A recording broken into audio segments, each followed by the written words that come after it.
4GS जी एक institute डाला, बिल्कुल वही निःशुल्क। जी। ये विचार कहाँ से आया? ये एक्चुअल में हम गांव में जब हम पटना अपने गांव से निकले थे 99 में, अच्छा 99 में। 1999 में हम अपने गांव से निकल गए थे परमानेंटली 9th क्लास में। 8th क्लास तक मेरी पढ़ाई हुई थी।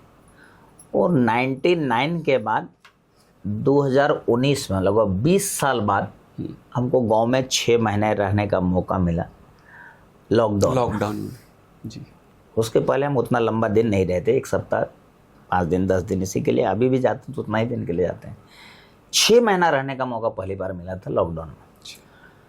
लॉकडाउन बहुत बड़ी त्रासदी थी, ये बात है, लेकिन जब हम उनको याद करते हैं कि सबसे अच्छी याद में रहे 4GS कि लॉकडाउन की ही याद है वो, कि अगर हमको लगता है ये लॉकडाउन नहीं रहता, हम 6 महीना अररिया में नहीं रहते, अपने गांव में नहीं रहते, तो शायद ये 4GS की स्थापना भी नहीं होती। तो वहाँ का माहौल देख के हमको लगा कि नहीं, एजुकेशन में बहुत दिक्कत है। एक तो टीचर की कमी थी, या एक ही टीचर सारे सब्जेक्ट पढ़ा रहे थे। इस कंपटीशन के दौर में पहले अलग चीज़ था, आज के दौर में कि हर सब्जेक्ट के लिए अलग अलग टीचर। अब तो एक सब्जेक्ट में 4 टीचर काम कर रहे हैं।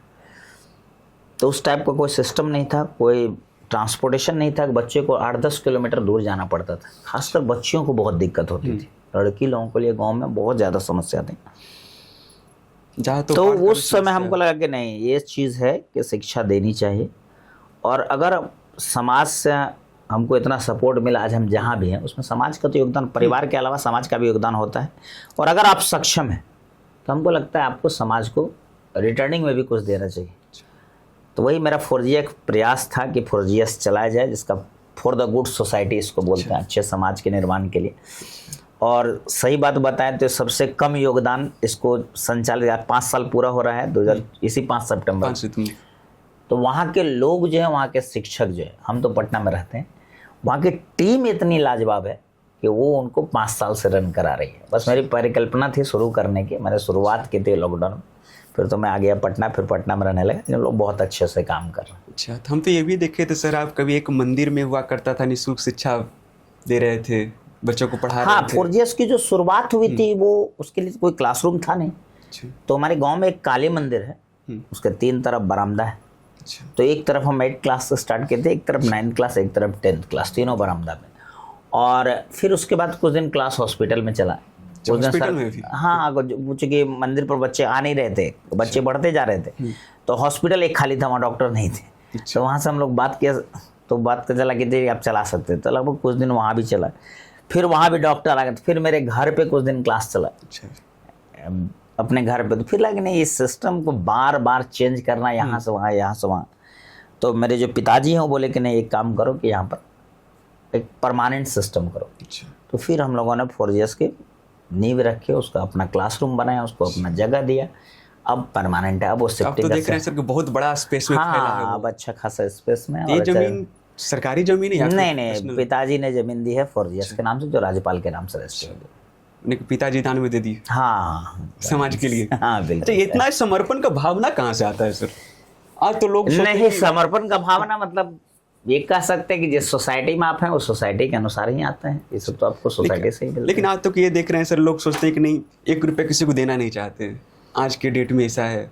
नहीं, सब लोगों की ऐसे सोच नहीं है। तो कुछ लोग हैं ऐसे जो आप बोल रहे हैं, लेकिन हर लोग अगर वैसे हो जाएंगे तब तो फिर सोसाइटी का वैल्यू ही खत्म हो जाएगा। कुछ लोग अभी बचे हैं जो समाज सेवा के प्रति बिल्कुल, जो इसके पास जो सक्षम है और जिनके पास जो सक्षम नहीं है, अगर वो उनकी मदद नहीं करेंगे तो सिस्टम आगे बढ़ ही नहीं सकता। तभी 4GS में कौन कौन सी क्लास का पढ़ाई हो रही है अभी? 8th 9th 10th। इसके आगे का शुरुआत करने का कुछ ऐसा प्रयास? अभी तो विचार चल रहा है 11th 12th के लिए, कुछ फाइनल नहीं। तो अभी तक कितने बच्चे पढ़कर निकल चुके हैं वहाँ से? वहाँ से 5 साल में हमको लगता है 600-700 बच्चे तो पढ़ के जरूर निकले। और अभी प्रेजेंट में कितने? 150 से 200, 250 के बीच। तो ये सब जो एक समस्या था सिर्फ बाढ़ का आपके क्षेत्र में? हाँ, वो तो बहुत ज़्यादा समस्या है। तो अभी तो जब अपना कैंपस है तो ऐसा तो बच्चा का पढ़ाई बाधित नहीं होता होगा? कुछ दिन तो बाधित हो ही जाता है, और ज़्यादा बाढ़ पानी आ जाती है तो फिर उसमें तो कुछ दिन तो डिस्टर्ब होता है। अच्छा, अभी भी समस्या है? जी, बाढ़ की समस्या तो हम लोग सीमांचल में बहुत ज़्यादा झेल।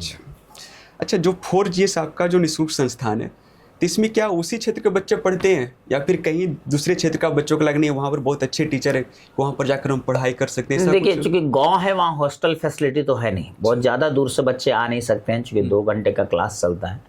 अब किसी को अगर आज के डेट में 2 घंटे आने में ही लग जाएगा तो उतनी दूर से तो आएंगे, लेकिन हमको लगता है 2-3 पंचायत के बच्चे हैं जहाँ अच्छा, आ रहे हैं वहाँ पढ़ने के लिए, नहीं लेकिन जिनके लिए सुविधा है पहुँचने का वो पहुँच सकते अगर किसी को होता है कि नहीं वहाँ पर रूम लेकर अच्छे नहीं टीचर बिल्कुल हैं, अच्छे स्कोप है, तो उसके लिए फ्री वो सबके लिए तो एजुकेशन, सबके लिए किसी भी क्षेत्र से चाहे तो कहीं भी किसी जाति धर्म क्षेत्र किसी चीज से वो बंधा हुआ नहीं है, हर लोगों के लिए वो निःशुल्क जो भी पढ़ना चाहे वो आके पढ़ सकते अच्छा, एक प्रश्न और है सर, हैं। आज के क्षेत्र में क्या हो रहा है ना, अगर कोई निःशुल्क कोई भी काम शुरू करता है ना तो उस चीज को राजनीति से जोड़ देता है। ऐसा आपके साथ हुआ था क्या? अब बिल्कुल हुआ था बहुत ज्यादा हुआ था, अच्छा, लेकिन धीरे धीरे क्या होता है कोई अब शुरुआत आप करते हैं उसको कोई राजनीति से जोड़ दे, आप ये सोच के हम काम करना छोड़ दे तो फिर ये गलत हो जाएगा। अच्छा, लेकिन हुआ ये था उनकी आपके साथ? मानसिकता, हाँ बिल्कुल हुआ था, ये उनकी मानसिकता थी। आज भी कुछ लोगों का लगता है कि फोर्जियस उसी के कारण स्टार्ट किया गया है, लेकिन मैक्सिमम लोग 99% लोग ऐसे हो गए जो 5 साल से फोर्जियस चल रहा है।